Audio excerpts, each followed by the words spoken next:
Hej kära tittare! Bredvid mig har jag en kille som heter Josef Armand Bombardier. Med andra ord grundaren till hela BRP-koncernen. Som ni förstår så befinner vi oss i Valcourt idag. Och den här episoden kommer börja på deras museum. Här kommer vi få ta del av massa av Skidos historia och det kommer bjudas på massa nostalgi här. Efter vårt museibesök kommer vi sen få åka vidare till fabriken för att se hur hon producerar alla Powersports-produkter. Det här är någonting ni inte vill missa.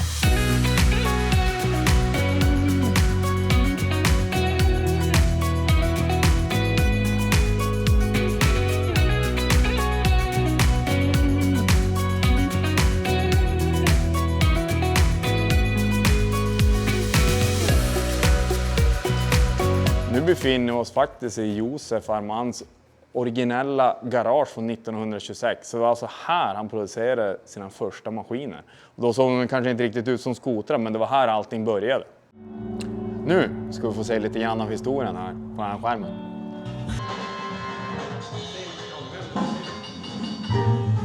Ja, det är riktigt roligt att få se det här och få se alla de här bilderna från hur det har varit och få en snabb inblick i historien. Här ser vi även statistiken, hur många enheter de har sålt och det är en rasande takt att öka genom åren. Redan på 50-talet så började han vulka ihop sina egna band så att han inte behövde ha metallfästena för att få dem att sitta ihop. Och maskinen som är här bak i, det är den han använder sig av och det är hans egna konstruktion, så att det var en väldigt uppfinningsrik man där. Drivhjulen produceras i trä för att sedermera gå över till metall och i slutändan mer mot gummi som vi ser fortfarande idag, gummi och plast. Josef Armand levde ett väldigt intensivt liv.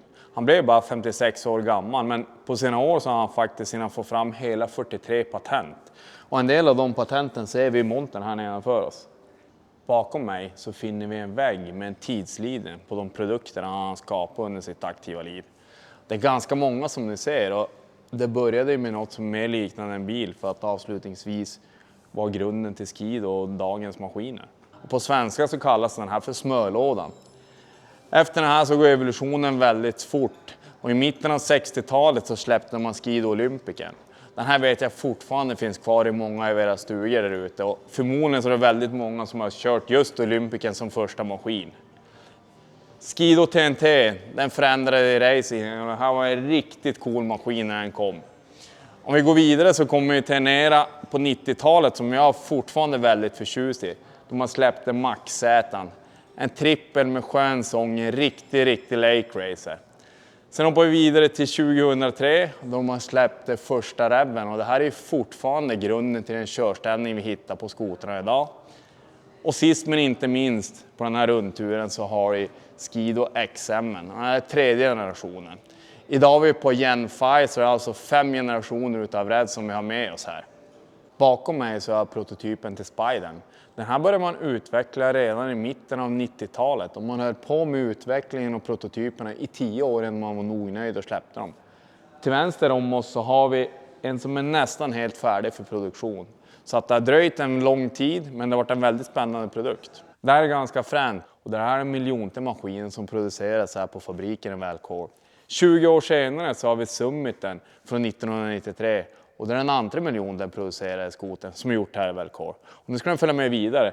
För 20 år senare då producerar man den här 2014, 2013 och den tredje miljonte producerade maskinen som är släppt här på fabriken i Valcourt. Så de har producerat lite maskiner genom åren här. I Skido-museet så hittar vi faktiskt en riktig ikon som vi är vana att se där hemma. Bakom mig så har en Lynx GL 250 Synchro. Det här är en riktigt frän maskin och det känns väldigt kul att vi får se den här. Till vänster om mig här så är de 3 första maskinerna som någonsin kördes till Nordpolen. Alltså, tänk dig själv som äventyrare sitta i Nordpolen och skumpa på de här. Alltså de måste ha haft ett pannben att stå de här. Nu är jag alltså inne i Skidos fabrik. Just nu håller de på att producera dämpare fick jag se här. De här ska skickas över till Finland. Här bredvid oss så ser vi då delar och detaljer som ska bli ljuddämpare så småningom. De här är både till Skido och Lynx. Så att man gör dem alltså här i Valcourt gör man alla ljuddämpare till hela line-upen på BRP.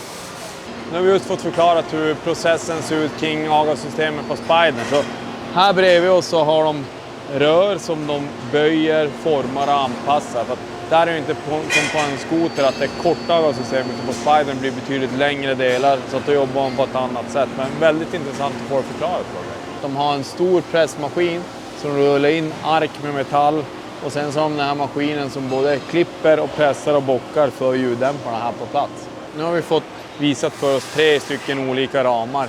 Och det görs med hjälp av robotar här på plats. Så att det är ingen manuell handläggning kring själva produktionen av ramar, utan det är en robot åt dem.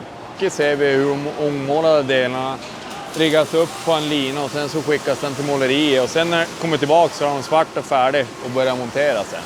Nu är vi på väg till en del av fabriken där de då sätter ihop Spyderna.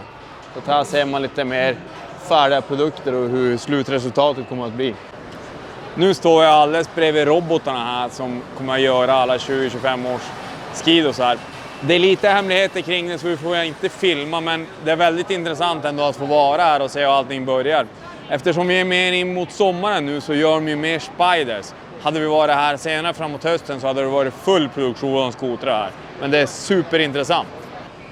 Okej, så nu står vi i starten här där man börjat montera ihop fordonen. Det här är samma start vare sig det är skido inför vinterproduktion eller det är Spyder inför sommaren. Och jag trodde att man gjorde batcher, det gjorde 20 och 20 av varje, men så är det inte, utan varje enhet får ett speciellt recept och sen börjar man bygga ihop fordonet efter det. Nu är vi mitt i monteringslinan. De har just monterat på bromssystemet, fyllt det med hydraulolja och kollat att allting ser bra ut. Bakom mig så har vi en monteringsanvisning och den här varierar beroende på vad det är för typ av modell och vilken årstid det är. Bakom mig så har vi en batteridriven momentdragare. Det här är en ganska smart sak för att den känner av vilken bult det är och vilket serienummer det är. Så den här pratar alltså ihop med en stor dator som är i huvudbyggnaden. Och är det så att den som monterar inte har dragit åt till rätt moment, ja, då stannar produktionslinjen tills den är åtdragen i rätt. Allt för att säkerställa att produktionen går rätt till. Nu står ju en delen i monteringslinan där de lyfter in motorn.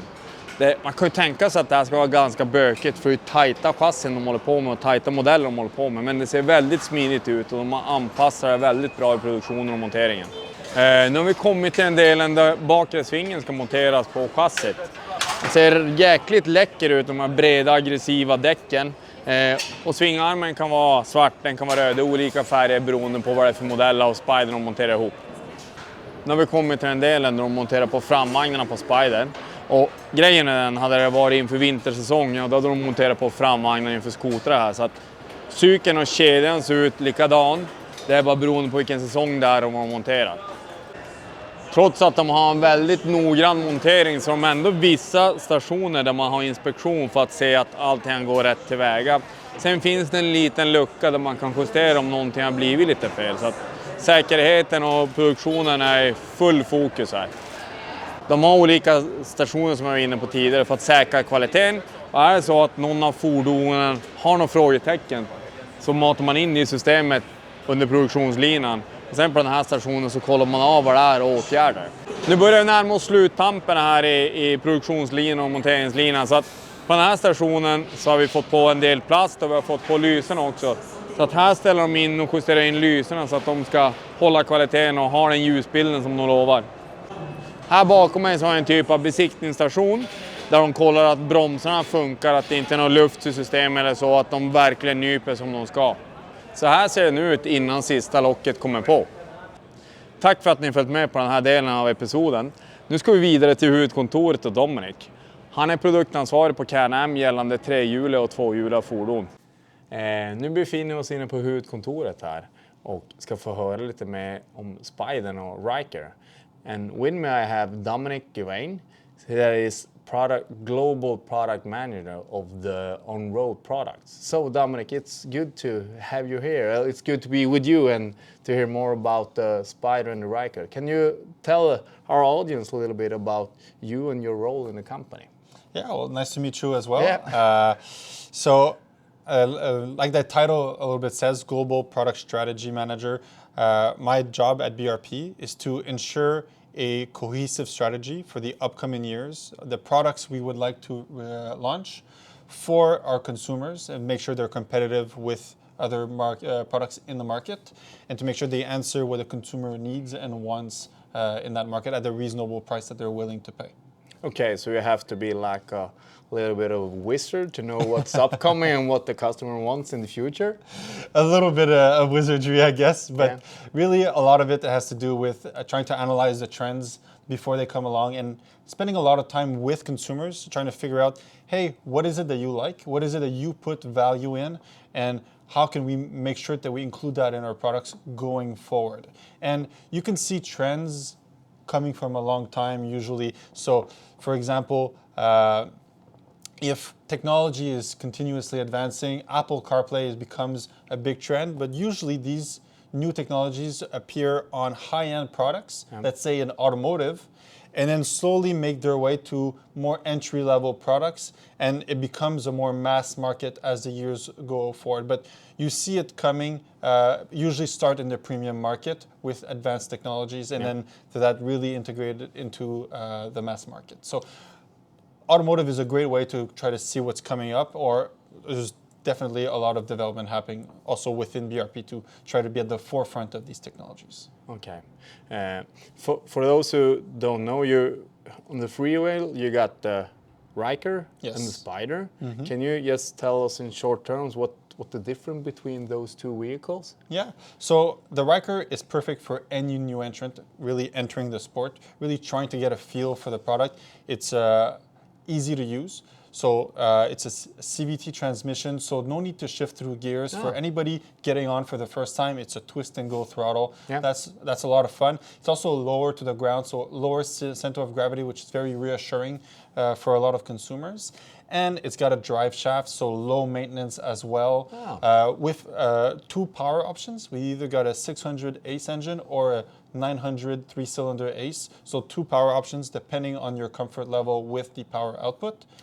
And with that, a few packages as well, depending on what style you would like, more sporty or more rally inspired. Okay. Then on the other side, you were talking about Spider. Within Spider, we have two families, the RT family and the F3 family. So the F3 family is more, let's say, our muscular inspired lineup, a bit more sporty lines from the F3S going all the way to different packages that offer more and more touring comfort, convenience for one or two passengers, well, a rider and a passenger.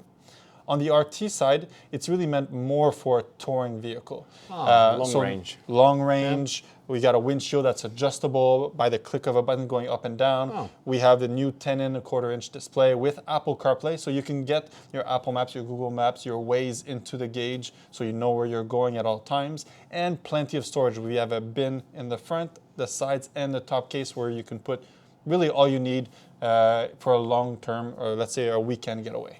Okay. Now, so that you have the new intercom system as well. So if you have two riders, you can speak with each other with that as well. The Vibe system there with the new helmet. Really, the Advex helmet is a really cool system that allows you to connect really easily and talk with either with other riders or with your passenger. Yeah. So Dominic, we have been in your facility earlier today and seen the Spider, and it feels like it looks kind of like a go-kart. Not looks like a go-kart, but I get to feel it similar to ride, or the feeling it's low on the ground and good in the corners. Is that so? Yeah, so if you compare it to like a normal traditional motorcycle that leans into the corner, well, this one stays stable on all three wheels throughout all cornering. So what happens is you feel a little bit more the G-forces when you're going, and if you're taking a corner a little bit tighter, then it has a dynamic feeling closer to a car or a go-kart rather than a motorcycle where you would generally lean into the turn. So it's a very different riding experience, and we have a lot of consumers who own a motorcycle and own a three wheels because for them it's a different riding experience and they see it as an additional toy. Sounds fair enough. So when we're talking about the motorcycle, in your next phase is gonna come with a electric motorcycle as well, aren't you? So we do have the Can-Am Pulse and Can-Am Origin that we've talked about and you've probably seen online. Very exciting. These products are beautiful and we're quite excited to bring them to market. I think a lot of consumers will be very happy with what we have in store with these products. Yeah. When are you going to release them? So the plan right now, as communicated earlier, I believe in 2023, is we wanted to release them by the end of 2024. So it would be this year that we would start releasing them. Soon. So that's the plan so far. Yeah, sounds good. So Dominic, in Sweden, the market share of the Spider is quite small. There are not too many riders yet. What kind of message do you want to send to those that have never tried the Spider? Well, I think this is true. It'll be true to this market, but also it's true for a lot of markets. Trying it is really believing it, because when you try it, it's impossible that you leave without having a smile on your face. So I would say, don't take my word for it. Go sit down on the unit, go around once or twice, and you'll feel it yourself. It's truly a fun experience that everybody can have. So when you're talking earlier about the Ryker, that you got two options on the engine there, is it the same on the Spider? So the Spider is a bigger machine, so it requires a bigger engine, and obviously bigger engine, a lot more fun. It's actually a 1330 ACE engine that's equipped on all Spider F3s and Spider RTs. Okay, so bigger engine and bigger vehicle. Yeah. And also the transmission, so it was a CVT on the so automatic on the Ryker, where we have a 6-speed semi-automatic transmission, so you can shift through by the click of a button, up and down shifting. No clutch? No clutch. No clutch, okay. Last but not least, what can we expect from the wheel market in the upcoming years? I think there's going to be some exciting stuff. I would say pay attention to our club that's coming up this year. I think everybody's going to be pretty happy and pretty excited on 3 wheels and, of course, on motorcycle. So lots of news to come. Yeah, some very exciting news to come. Okay, sounds good. Dominic, thank you so much for your time, and thank you for having us here. My pleasure. It was a pleasure. Well, thank you for coming all the way down to Canada. It was a pleasure to see you.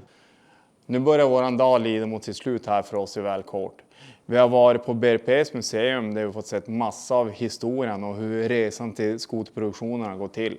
Vi har fått vara på deras fabrik och sett allt ifrån en plåtbit till färdig produkt. Och vi har fått vara här på innovationscentret och höra dels om nuvarande status men även framtida planer. Vi tycker att det varit riktigt intressant och vi hoppas att ni också tycker. Kom ihåg att följa oss på sociala medier såsom Instagram, Facebook, YouTube, sledtracks.se och sledtrack.no. Se nu till att ha det bra. Hej!